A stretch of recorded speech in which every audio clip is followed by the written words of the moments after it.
मोदीजी, तुम्ही माझ्याशी लढा, पण माझ्या आई वडिलांचा अपमान केला तर मी सहन करणार नाही. तुम्ही कोणी असाल, तुम्हाला तुमची जागा दाखवून दिल्याशिवाय राहणार नाही.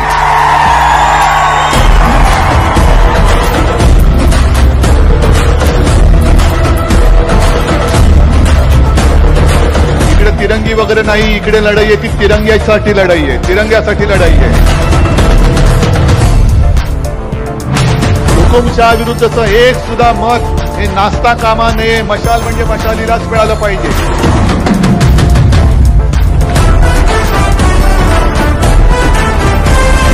मला व्यक्तीपेक्षा देश महत्वाचा आहे. देशापुढे कोणी नाही. माझा देश मोठा आहे, व्यक्ती मोठी नाही.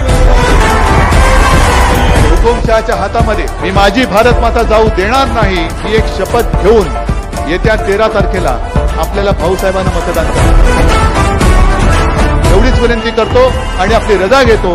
जय हिंद, जय महाराष्ट्र.